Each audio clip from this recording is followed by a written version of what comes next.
Alors pour démarrer cette première conférence, j'ai mes deux invités que je vais vous présenter. J'ai tout d'abord à mes côtés Ibtihal Elmimouni. Bonjour madame, vous êtes data scientist de Smart Profile. Et puis monsieur Hervé Bail, cofondateur, directeur technique de Smart Profile. Alors on va parler marketing, là encore, intelligence artificielle, bonjour, et marketing. Une première question, et je vous laisse faire. Comment l'intelligence artificielle aide à un marketing plus responsable? Expliquez-nous tout cela. Alors, c'est tout l'enjeu de notre discussion ce matin. Bonjour et merci de nous accueillir sur le stand de la Côte d'Azur. Ravi de vous présenter notre solution et surtout de vous présenter un use case sur lequel nous avons travaillé avec la compagnie aérienne Air Corsica. J'excuse Jean-Paul Filippini qui aurait dû se trouver parmi nous, mais pour des raisons professionnelles, il n'a pas pu se joindre à nous. Le constat à propos du marketing digital. Le constat, c'est que ces 10 dernières années, l'augmentation des campagnes récurrentes de marketing digital engendre une saturation, voire une pollution auprès des utilisateurs, qui a un effet pervers sur la réputation des marques, l'engagement de ces consommateurs et de ces clients prospects auprès des marques, mais aussi, on le sait aujourd'hui, on sait le mesurer, un problème écologique avec une réelle trace carbone, une empreinte carbone qui est déposée pour chaque campagne. L'objectif et l'enjeu pour nous aujourd'hui, c'est de rendre le marketing plus responsable en délivrant à nos clients des outils qui leur permettent de délivrer et d'effectuer des campagnes de marketing digital beaucoup plus intelligentes, en jouant sur 3 axes principalement. Le ciblage, cibler mieux et non plus viser la masse en diffusant leurs campagnes dans un spectre très large. Ça, c'est le qui. Le quand, à savoir qu'à l'instant T, cibler les bonnes cibles avec le bon message, donc le momentum qui est très important. Et enfin, le troisième axe, qui est, j'en ai parlé, le message, donc le quoi, quel message envoyer sur quel canal. Donc c'est tout l'enjeu aujourd'hui. Aujourd'hui, comme je le disais, les marques investissent de plus en plus sur les canaux digitaux. La e-pub est devenue le canal numéro 1 sur lequel les marques investissent pour faire leur publicité et leur campagne marketing. Le problème, c'est qu'elles n'utilisent pas forcément un ciblage fin et ciblé. Elles privilégient essentiellement des campagnes de masse, notamment, je vais parler beaucoup d'emailing marketing, notamment sur le canal emailing, où elles vont préférer diffuser des campagnes en se disant « je vais diffuser à un spectre le plus large possible en essayant au passage d'attirer dans mon escarcelle des clients et des prospects ». Or, le fait de ce comportement en termes de campagne marketing engendre différentes problématiques. La première problématique, elle est par rapport aux consommateurs et aux cibles de ces marques qui vont petit à petit se désengager, voire se plaindre. Aujourd'hui, on parle beaucoup du RGPD, donc il y a des remontées qui sont faites de façon pas systématique, mais très fréquente à la CNIL. Donc ça va dégrader l'image de marque de ces marques. Le deuxième problématique va être au niveau des marques qui vont dépenser beaucoup d'argent pour un rendement et une rentabilité qui ne sera pas forcément au rendez-vous. Et enfin, la troisième problématique, j'ai commencé à en parler tout à l'heure, c'est qu'aujourd'hui, on est capable de mesurer l'empreinte carbone, typiquement d'un email qui est envoyé. Aujourd'hui, on sait qu'un email qui est envoyé représente entre 4 et 10 grammes de CO2. Et quand je dis ça, c'est 100 pièces jointes. Donc, mis bout à bout, à la fin de l'année, quand une marque a envoyé des dizaines de millions d'emails, on se retrouve avec des dizaines de millions de tonnes de CO2 qui sont générées par le fait de ces campagnes d'emailing marketing. Une fois que j'ai dit ça, je voudrais vous introduire le use case sur lequel nous avons travaillé. Et je tiens à remercier Jean-Paul Filippini, encore une fois, qui n'est pas là, à mes côtés, et qui a très rapidement, il y a 5 ans, commencé à réfléchir avec nous à une façon plus responsable de communiquer et d'adresser ces campagnes marketing. Ce qu'il faut savoir, c'est que dans l'IA, dans l'intelligence artificielle, le nerf de la guerre, ce ne sont pas forcément les algorithmes, mais ce sont les données. Et donc, il y a 5 ans, on s'est rapproché avec l'accord d'Air Corsica, de l'INRIA, un laboratoire sur Sophia Antipolis, et notamment l'équipe NEO. Et nous avons commencé à travailler et à réfléchir à la mise en place d'un partenariat qui nous permettrait d'arriver à nos fins en termes d'intelligence et de rendre les campagnes marketing les plus intelligentes possibles. D'un point de vue business, puisqu'il s'agit de marketing, donc d'un point de vue business pour la marque, pour Air Corsica, il s'agit pour eux, lorsqu'ils font une campagne marketing, non seulement de la rentabiliser, mais pour qu'elle soit rentable, de cibler au mieux leurs clients et leurs prospects pour pouvoir remplir des avions. La problématique, c'est qu'en visant très large, en fait, ils essoufflent leur base, ils réduisent leur réputation en termes d'emailing marketing. Aujourd'hui, c'est un domaine qui est très technique et le fait d'envoyer des emails, de recevoir des plaintes, etc., va dégrader leur réputation, va faire en sorte que leurs clients vont se désengager petit à petit ou vont se plaindre, ne vont plus regarder les messages, vont être noyés dans le flot de messages. Et surtout, les campagnes suivantes vont moins bien être délivrées. Donc, du coup, ça va avoir un effet pervers. En étudiant les données d'Air Corsica et en réfléchissant, tout simplement, on peut se rendre compte qu'il y a plusieurs topologies de clients. Et il va y avoir les clients business qui, eux, vont voyager de façon fréquente. Il va y avoir les clients particuliers ou les familles qui, elles, vont voyager tout au plus une fois par an pour les vacances. Toutes ces personnes n'ont pas le même comportement, ne vont pas avoir les mêmes comportements d'achat et les mêmes comportements face à une même communication. Donc, ce que nous avons réalisé dans un premier temps, c'est d'étudier la base au moyen de quelques requêtes et on a pu identifier effectivement des comportements tout à fait différents, même si ce n'est pas évident au premier abord de différencier un client business d'un client particulier, on va dire. L'idée pour nous, après avoir fait ce constat de lead to buy, en fait, le temps entre lequel les personnes se décident à faire leur achat, le type de tarif, etc. L'idée pour nous, c'était de pouvoir généraliser cette idée et d'arriver sur le premier axe dont je parlais tout à l'heure, qui est le key, à savoir comment segmenter la base de façon agnostique et déterminer des segments où, on va parler ici de cluster, puisqu'on parle d'intelligence artificielle, de clusteriser la base afin de pouvoir mieux la comprendre, mieux la cerner et mieux l'adresser. C'est tout l'enjeu des premiers travaux qu'on a effectués en collaboration avec l'INRIA et le laboratoire NEO. Mais pour parler ça, je vais passer la parole à Iptial qui vous en parlera mieux que moi.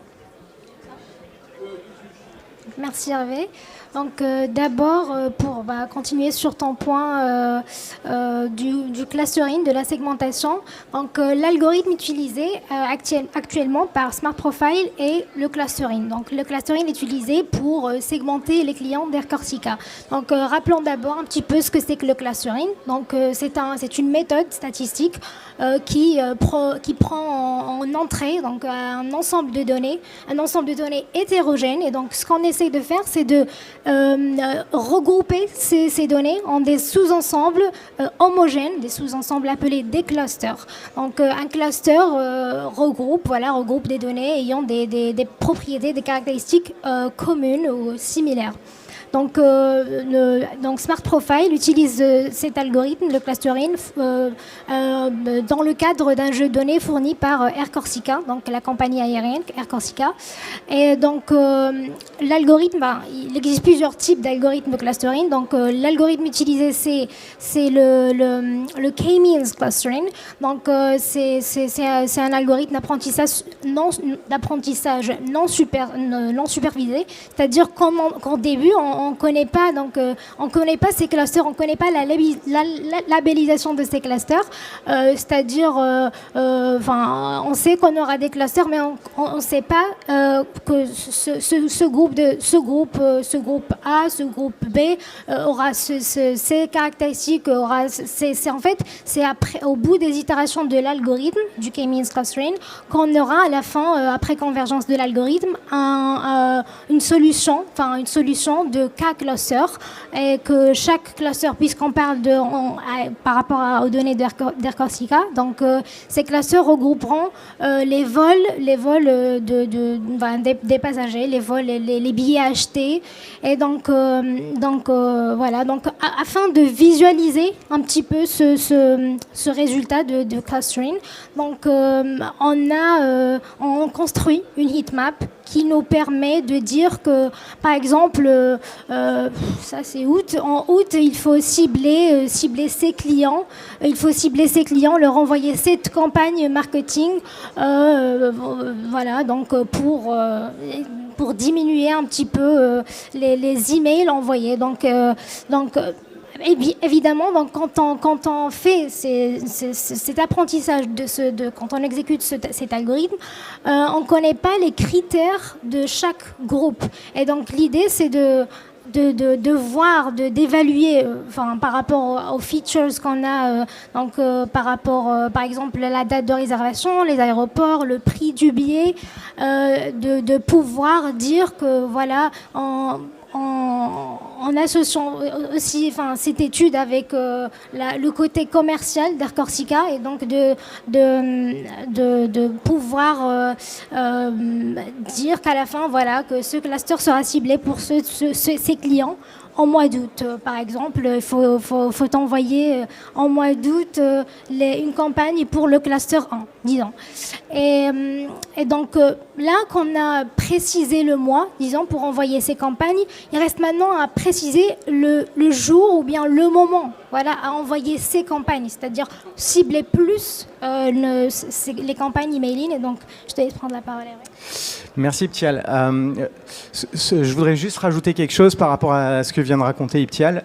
Effectivement, ce qui est très intéressant et très important de comprendre, c'est qu'on est sur un algorithme non supervisé. Donc, au départ, on ne connaît pas le résultat qu'on va obtenir. Et en fait, c'est à la fin des N itérations et de la convergence de l'algorithme, effectivement, qu'on est en mesure d'analyser les résultats par rapport au cluster et de voir si on obtient des groupes effectivement homogènes en termes de comportement, mais aussi en termes qui ont un sens, une signification en termes de business pour la compagnie. Et effectivement, ce qui ressort sur la heatmap là, qui vous est affichée, c'est qu'en termes de comportement d'achat, on a une différence qui est bien faite. On pourrait y passer plus de temps pour vous détailler chaque cluster, etc. Mais on retrouve des comportements types, des personnes qui vont être plutôt basées en Corse et qui vont choisir de sortir sur le continent, donc qui vont plutôt voyager l'hiver, d'autres qui vont être plutôt des segments de famille, d'autres plutôt des segments professionnels qui voyagent tout au long de l'année, etc. Donc, une fois qu'on a adressé la question du qui, à savoir, je le répète, envoyer le bon message à la bonne personne au bon moment, en fait, il nous reste la notion de moment, le momentum. C'est super important, et notamment dans le tourisme, parce qu'il y a des phénomènes de saisonnalité. Et comme le montre la heatmap derrière moi, en fonction des mois, et on peut aller plus loin en fonction des semaines, etc., on s'aperçoit que les cibles ne sont pas les mêmes. Donc le calcul du momentum et aussi le quand est aussi très important. Donc à ce sujet, on a aussi développé un deuxième algorithme et je laisse de nouveau Iptial vous en parler. Donc le deuxième algorithme, c'est pour déterminer le moment, le meilleur moment, disons, pour envoyer les campagnes emailing. Après, nous on dit campagne emailing, mais il existe plusieurs canaux. Et donc là, pour le moment, on travaille qu'avec les emails, les campagnes, l'envoi des campagnes emailing. Et donc le deuxième algorithme dont nous allons parler, c'est l'envoi des emails au moment, instant, et au jour, le jour le plus optimal. Et donc, pour ce faire, on va étudier plutôt les données emailing des clients d'Air Corsica plutôt que données e-commerce, comme on l'a fait pour l'algorithme de clustering. Donc, l'étude de ces données emailing, c'est en fait d'effectuer le suivi des ouvertures et des clics, des ouvertures des emails et les clics des liens dans les emails, afin de mesurer à quel point cet email, à quel point cette campagne a été, pertinente pour ce client. Et donc là, par exemple, ce qu'on voit ici, c'est la prédiction emailing, c'est-à-dire on a le jour préféré, le moment préféré. C'est-à-dire que pour chaque contact, ce qu'on fait, c'est que l'algorithme a des vecteurs, interaction par jour, interaction par moment. Et donc, cet algorithme calcule des scores pondérés par rapport aux ouvertures et par rapport aux clics des contacts. Et donc, l'algorithme nous permet de prédire, disons, le meilleur moment pour cibler le meilleur jour et le meilleur moment, comme on le voit ici, pour cibler ces contacts. Après, on a aussi joint un autre algorithme de, disons, segmentation RFM. La segmentation RFM, en fait, c'est une méthode qui est plus utilisée pour le e-commerce, mais nous, on a fait, disons, une sorte d'analogie avec les emails. Et donc, le RFM, c'est pour récence, fréquence, montant. Et donc la récence, c'est par rapport au dernier, l'achat ou bien l'interaction dans notre cas, puisqu'on parle d'emailing. L'interaction la plus récente, la fréquence, c'est la fréquence d'interaction, des interactions des contacts. Et puis le montant, qui est dans notre cas pour le cas d'emailing, c'est le nombre des interactions, le nombre des ouvertures et le nombre des clics. Donc ça nous permet, disons, de voir un petit peu des segments, des blocs d'engagement bas, d'engagement, des clients réactifs, etc. Et donc, pour résumer tout ça, et revenons surtout pour l'algorithme de prédiction du jour et de moment, donc l'algorithme génère ces deux résultats, le moment préféré, le jour préféré. Et donc là, plutôt que de parler maintenant du qui et du quand, là, on doit parler maintenant sur le contenu, c'est-à-dire le quoi. On a précisé les cibles, on a précisé le quand, le moment pour envoyer ces emails, mais maintenant, on doit personnaliser le contenu de ces emails. Effectivement, merci Ibtial. La troisième question à se poser, effectivement, c'est de savoir quel message envoyer et sur quel canal. Mais effectivement, quel message. Donc, pour cette troisième partie, après avoir utilisé de la segmentation clustering, après avoir utilisé de la prédiction, on va utiliser des algorithmes de recommandation. Les fameux algorithmes de recommandation qui sont très connus et bien connus du grand public puisqu'ils sont... ils font la part belle des Netflix, Amazon, etc. Donc tout le monde les connaît. Ce sont ces fameux algorithmes qui permettent à ces entreprises de vous proposer du contenu qu'ils jugent être le plus adapté à vos envies du moment. Donc on retrouve, c'est aussi du marketing, on retrouve à peu près les mêmes problématiques.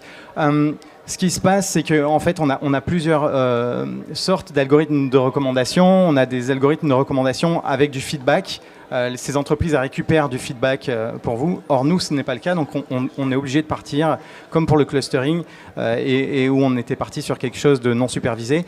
Pour les recommandations, on va partir sur quelque chose qui va être sans feedback. Donc je vais laisser la parole à Ibtial pour vous parler de cette partie-là. Sur ce que vous voyez à l'écran, c'est simplement pour vous montrer que une grosse partie de l'analyse des données qui est faite derrière, et ce que je disais, c'était que en introduction, c'était que le nerf de la guerre en IA, ce sont les données. En fait, nous, on va collecter les données au fur et à mesure et en temps réel que les utilisateurs du site web ou de l'application d'Air Corsica vont naviguer sur le site. Et là, je vous ai mis typiquement la première étape du tunnel de réservation d'un billet. Et on voit qu'on a plusieurs informations qui peuvent être récoltées, dont notamment une simple date, une date de départ. Et grâce à cette date de départ, cette information brute qui n'est qu'une date, nous, on va être capable de déterminer plein d'informations, plein d'insights qui vont être utiles pour la marque. La différence par rapport au jour actuel qui va nous permettre de calculer si cette personne recherche un billet pour dans longtemps. La saison pour laquelle il veut voler, le jour de la semaine, tout un tas d'informations. Je me dépêche un petit peu et je passe la parole à Iptial pour vous parler de ça. Donc le troisième point, c'est déterminer le contenu personnalisé. Donc lorsqu'on parle de contenu personnalisé, on parle plus souvent dans le jargon de l'IA des systèmes de recommandation. C'est-à-dire que, par exemple, Amazon, quand vous achetez un produit, donc on vous recommande des produits à acheter. Et donc c'est le même principe, ce que nous avons essayé de faire pour le côté emailing, c'est-à-dire de tester les algorithmes, de tester la faisabilité des algorithmes de recommandation dans le secteur du tourisme, mais appliqués pour l'envoi des campagnes emailing plus pertinentes aux clients. Et donc, nous avons testé, il y a plusieurs types d'algorithmes de recommandation, souvent répartis sous 3 axes. Donc, pour un petit peu faire vite, je vais juste parler de l'axe on a bossé plus sur un axe d'un algorithme, un type d'algorithme de recommandation qui est le collaborative filtering, c'est-à-dire filtrage collaboratif. Et donc, plus précisément sur la méthode de la factorisation matricielle de ce type d'algorithme. Donc on a testé 3 algorithmes de factorisation matricielle qui sont le Alternating Least Squares, Bayesian Personalized Ranking et puis le 3e algorithme qui est le Neural Collaborative Filtering. Et donc après avoir testé ces algorithmes, après avoir entraîné ces algorithmes phase d'entraînement, phase d'évaluation, donc phase d'évaluation avec des métriques. Donc pour notre cas et pour notre donnée, nos features, pour notre dataset, donc l'algorithme le plus pertinent était le Alternating Least Squares. Et donc c'est un algorithme qui en gros on a besoin de deux types d'infos. Pas deux types d'infos, mais 2 grandes notions. Donc la première notion, c'est la notion du feedback. Donc Alternating Least Squares est un algorithme qui est plus axé pour le feedback implicite, c'est-à-dire que au lieu d'avoir un feedback explicite, on n'a pas un feedback explicite de nos clients, c'est-à-dire on n'a pas que ce client a liké ça, a fait un like, a rempli ce formulaire, mais on a plus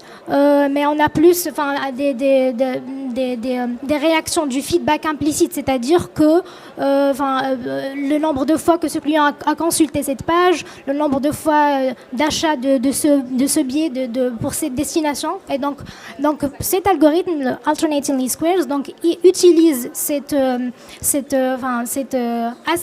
avantage d'utiliser du feedback implicite. Et donc la deuxième notion, c'est la matrice. Donc puisque c'est un algorithme de factorisation matricielle, donc la deuxième notion, c'est la matrice utilisateur-objet ou User Item Matrix. Et donc l'utilisateur, dans notre cas, c'est le passager. Le item, c'est le vol, c'est le billet, c'est la date de réservation, c'est la saison de réservation, c'est la saison du vol. Donc tous ces features. Et donc cet algorithme permet de s'entraîner sur cette matrice et d'essayer d'approximer cette matrice pour obtenir, pour à la fin générer des recommandations à ses clients. Donc j'ai essayé de faire vite. Donc je te laisse pour conclure, Hervé. Merci Ptial. Pour conclure, aujourd'hui, donc vous avez bien compris les enjeux qui sont effectivement triples pour nous et on travaille effectivement sur ces 3 axes. L'enjeu pour nous, c'est de réussir à généraliser ces algorithmes, à les rendre vraiment agnostiques par rapport à l'ensemble des secteurs de nos clients qui sont pas forcément soit dans le tourisme, soit des compagnies aériennes, donc plutôt dans le bancaire ou dans le retail, etc. Et l'idée, c'est de pouvoir impliquer les marques et nos clients en leur délivrant une solution qui va leur permettre de délibérément, volontairement choisir des campagnes marketing plus responsables en calculant pour eux l'économie de l'empreinte carbone qu'ils vont générer en utilisant nos solutions et d'inscrire ça dans une blockchain. Voilà. À ce sujet, nous venons de déposer un dossier de thèse sur lequel nous allons travailler. Voilà. Je vous remercie pour votre écoute. Merci beaucoup, merci Ibtial Elmimouni et vous Hervé Bail donc de Smart Profile. Merci d'avoir participé donc en direct également sur le stand du Conseil départemental des Alpes-Maritimes à cette première conférence. On vous donne rendez-vous dans quelques minutes pour la seconde. Très belle journée à tous.